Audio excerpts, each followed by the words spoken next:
आज जो हम देखने वाले हैं क्लास 10th का हिस्ट्री, इसमें पहला चैप्टर है यूरोप में राष्ट्रवाद। इस चैप्टर का आज हम जितने भी ऑब्जेक्टिव क्वेश्चन है उसको हम देखेंगे, जिसमें मुख्यतः Napoleon, Bismarck, Garibaldi, Count Cavour, Mazzini और अन्य तथ्यों के बारे में देखेंगे। जिसमें हम पहला ऑब्जेक्टिव क्वेश्चन को देखते हैं कि 1789 की फ्रांसीसी क्रांति की सफलता के बाद किसकी स्थापना हुई थी। जो फ्रांस में 1789 क्रांति हुई थी तो उसकी सफलता के बाद वहां पर जो गणतंत्र की स्थापना हुआ था, बुर्बो राजवंश की समाप्ति हुआ था और गणतंत्र की स्थापना हुआ था। ऐसा बता दें कि जो 1789 की फ्रांसीसी क्रांति हुआ था, इसके बाद भी दो क्रांतियां हुई थी। एक जुलाई 1830 ईस्वी की क्रांति, जिस समय वहां का शासक था चार्ल्स दसवां यानी चार्ल्स दसम, और दूसरा हुआ था फरवरी 1848 ईस्वी क्रांति। उस समय वहां का शासक था लुई फिलिप। तो अब हम चलते हैं अगले क्वेश्चन की ओर। 1789 ईस्वी की फ्रांसीसी क्रांति किसके नेतृत्व में हुई थी? तो वह हुआ था नेपोलियन बोनापार्ट के नेतृत्व में। नेपोलियन बोनापार्ट के नेतृत्व में। अगला है नेपोलियन बोनापार्ट का जन्म कब और कहाँ हुआ था। तो नेपोलियन बोनापार्ट का जन्म हुआ था 1769 ईस्वी में फ्रांस के कोस्का के टापू पर हुआ था। फ्रांस के कोस्का के टापू। अगला है कि नेपोलियन फ्रांस का सम्राट कब बना। तो नेपोलियन फ्रांस का सम्राट 1804 ईस्वी में बना, 1804। और उसने बनने के बाद 1804 में ही नेपोलियन संहिता लागू किया। 1804 में नेपोलियन संहिता। अगला है कि जर्मन राइन राज्य का निर्माण किसने किया था। तो जर्मन राइन राज्य का निर्माण नेपोलियन बोनापार्ट ने किया था।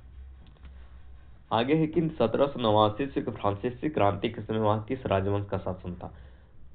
तो वहां पर बुर्बो राजवंश का शासन था और उसके बाद ही गणतंत्र की स्थापना हुआ था, इस वंश को समाप्त करके। अगला है कि नेपोलियन ने जर्मनी में किस संघ की स्थापना किया था। तो नेपोलियन ने जर्मनी में राइन संघ की स्थापना किया था। अगला है कि नेपोलियन का मृत्यु या पतन कब हुआ। तो नेपोलियन का मृत्यु जो हुआ था 1821 में, 1821 नोट 1814, जो हुआ था 1821 में सेंट हेलेना के टापू में हुआ था। अगला है कि जुलाई 1830 ईस्वी का फ्रांसीसी क्रांति किसके शासनकाल में हुआ था। तो चार्ल्स दसम के शासनकाल में। अगला है कि फ्रांस में कितनी क्रांतियां अब तक हो चुकी है। तो फ्रांस में अब तक 3 क्रांतियां हो चुकी है। तो 1789 ईस्वी की, जुलाई 1830 ईस्वी की और फरवरी 1848 ईस्वी। तो फरवरी जो 1848 ईस्वी क्रांति हुई थी वह लुई फिलिप के शासनकाल में हुआ था। आगे है कि इटली और जर्मनी के एकीकरण का सबसे बड़ा विरोधी कौन था। तो इटली एवं जर्मनी का सबसे बड़ा विरोधी था तो ऑस्ट्रिया। और ये ऑस्ट्रिया का जो चांसलर था वो मेटरनिक था। और मेटरनिक ने 1815 ईस्वी से 1848 ईस्वी तक ऑस्ट्रिया में शासन किया और इस दौरान उसने इटली और जर्मनी का एकीकरण नहीं होने दिया। इसलिए ऑस्ट्रिया को इटली और जर्मनी का एकीकरण का सबसे बड़ा विरोधी माना जाता है। और इटली और जर्मनी के एकीकरण में अगर मुख्य लोगों को देखे जाए तो इटली में हमें मेजनी, काउंट कबूर, गैरिबाल्डी जैसे लोग मिलते हैं, जबकि जर्मनी के एकीकरण को देखा जाए तो बिस्मार्क का मुख्य योगदान है। अगला क्वेश्चन है कि मेटरनी का पतन किस वर्ष हुआ। तो मेटरनी का पतन मार्च 1848 में हुआ। अगला क्वेश्चन है कि मेजनी का संबंध किस संगठन से था। तो मेजनी का संबंध कार्बोनरी संगठन। कार्बोनरी की स्थापना किस वर्ष हुई थी। तो कार्बोनरी की जो स्थापना हुई थी 1810 ईस्वी में। मेजनी ने यंग इटली और यंग यूरोप नामक इटली के नवयुवकों की संस्थाओं की स्थापना कब किया। तो मेजनी ने इटली के एकीकरण के लिए 1831 ईस्वी में यंग इटली और 1834 ईस्वी में यंग यूरोप नामक नवयुवकों की ऑर्गेनाइजेशन की स्थापना किया और उसका फिर धीरे धीरे विकास किया और जो इटली के एकीकरण में मुख्य योगदान साबित हुआ। अगला है कि सार्डिनिया पिडमाउंट का शासक विक्टर एमेनुअल ने काउंट कबूर को किस पद पर नियुक्त किया था। तो उसे प्रधानमंत्री के पद पर नियुक्त किया था, प्रधानमंत्री का पद। जबकि हम जर्मनी के एकीकरण में देखते हैं कि जो विलियम प्रथम था, जो प्रसा का शासक था और प्रसा जर्मनी का सबसे शक्तिशाली राज था, उसने जर्मनी के एकीकरण के लिए बिस्मार्क को प्रधानमंत्री बनाया था। अगला है कि क्रीमिया का युद्ध कब हुआ था।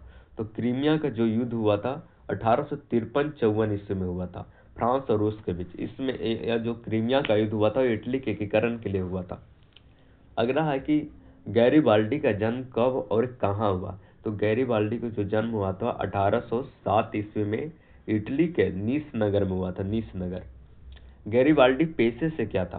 तो गैरिबाल्डी पेशे से नाविक था, कहीं पर किसान भी दिया जाता है। अगला है कि जर्मनी का सबसे शक्तिशाली राज्य कौन था? तो वह था प्रसा।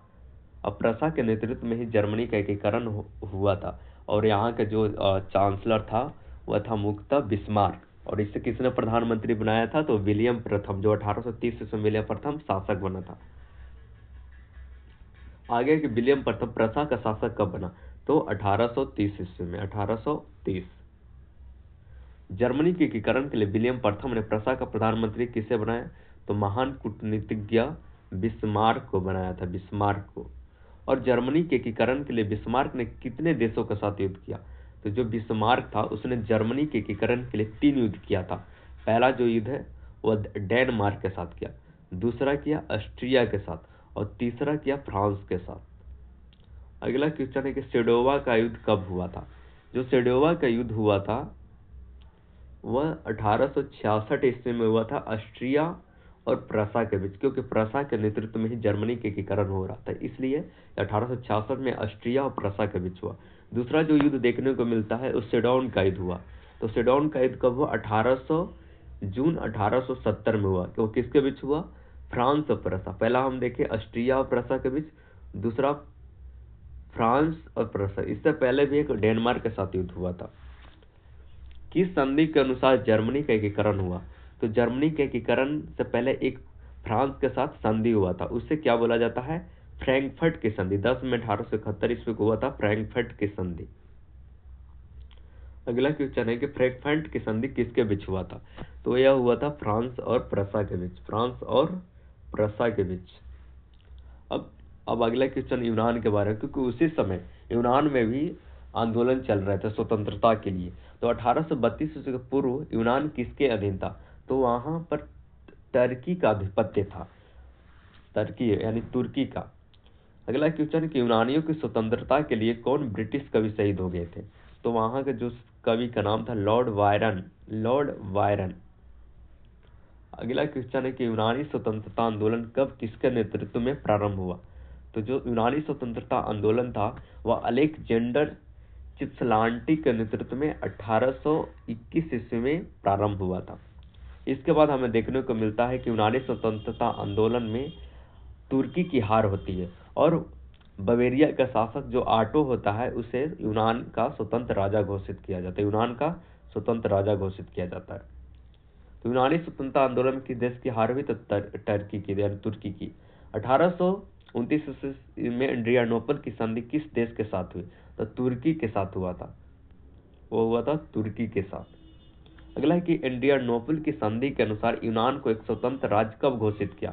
तो 1832 ईस्वी में, 1832 में यूनान को स्वतंत्र राज्य घोषित किया गया, और बवेरिया के शासक आटो को स्वतंत्र यूनान का राजा बनाया गया। अगला है कि ऑस्ट्रिया का चांसलर कौन था? तो ऑस्ट्रिया का चांसलर था मेटरनिक, जिसका पतन 1848 में हमें देखने को मिलता है। और जो ऑस्ट्रिया की राजधानी थी वह वियना थी। ऑस्ट्रिया की राजधानी कहाँ थी? वियना। और वियना जैसे वियना सम्मेलन भी हुआ था 1815 में, जब नेपोलियन वाटरलू की लड़ाई में हार जाता है तो वियना सम्मेलन होता है, उसे कैद कर कर सेंट हेलेना के टापू में भेज दिया जाता है, और 1821 ईस्वी में ही नेपोलियन का मृत्यु हो जाता है। अगला क्वेश्चन कि मेटरनिक के शासनकाल 1815 ईस्वी से 1848 ईस्वी तक के काल को किस नाम से जाना जाता है? तो उसे मेटरनिक युग के नाम से जाना जाता है। अगला है कि इटली और जर्मनी वर्तमान में किस महादेश के अंतर्गत आते हैं?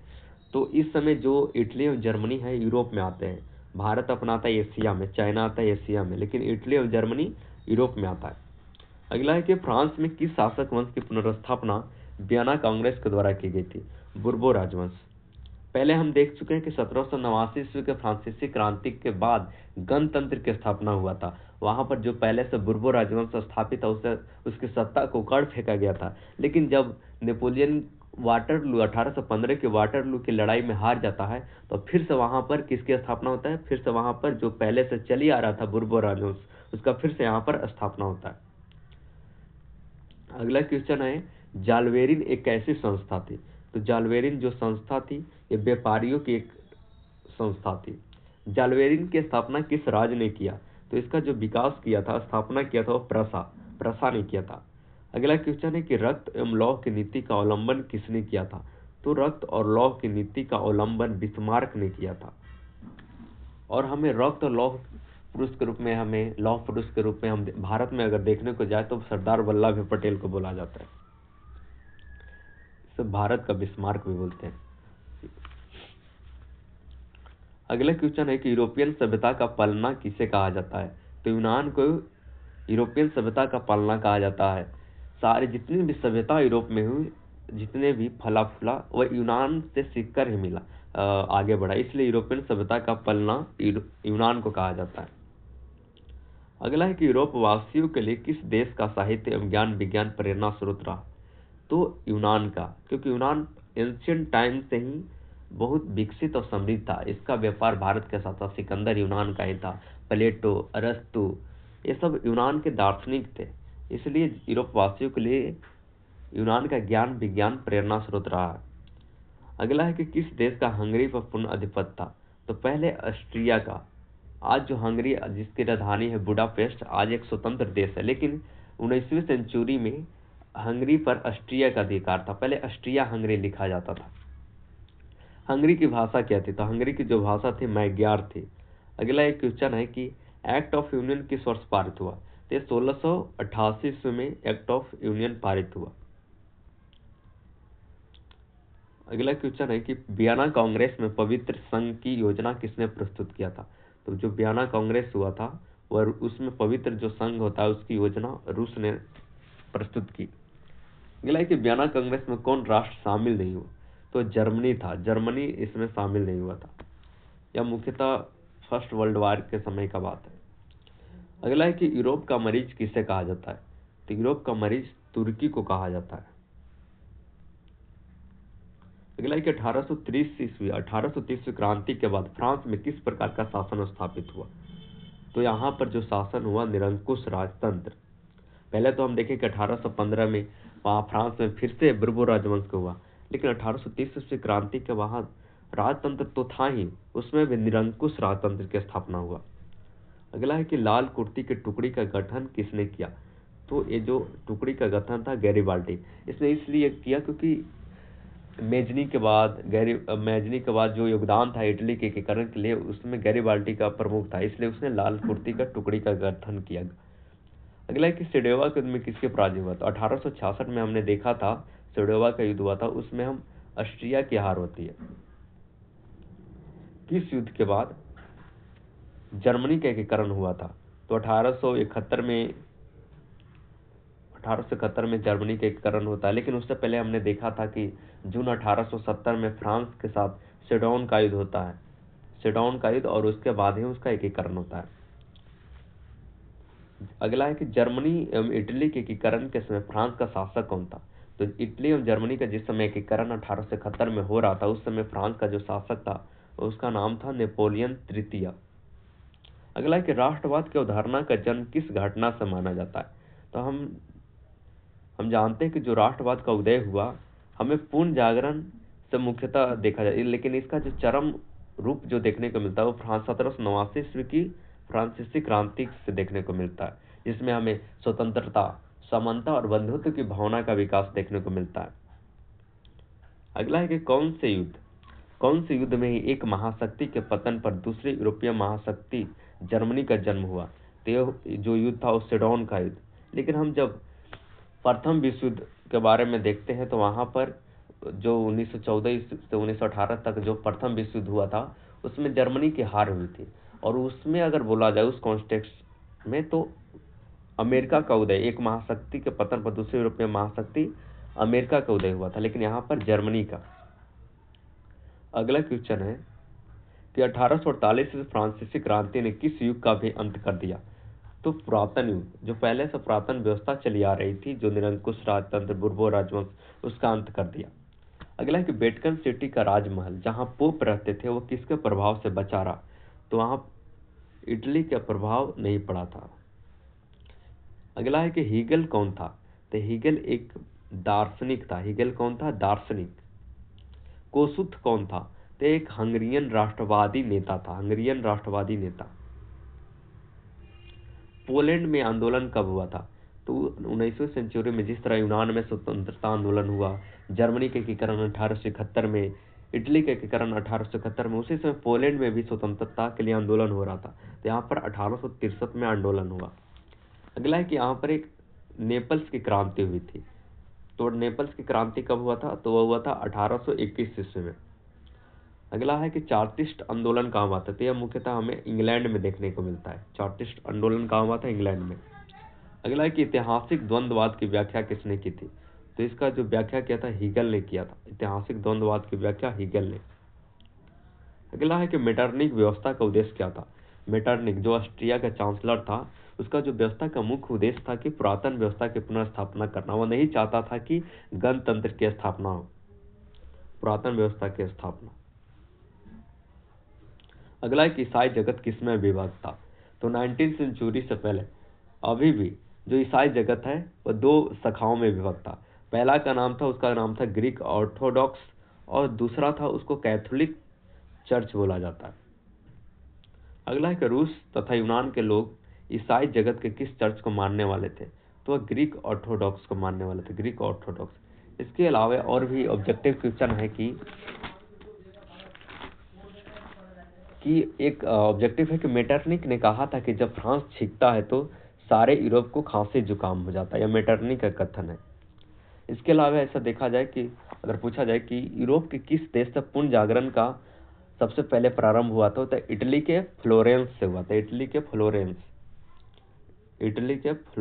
से, इटली के फ्लोरेंस।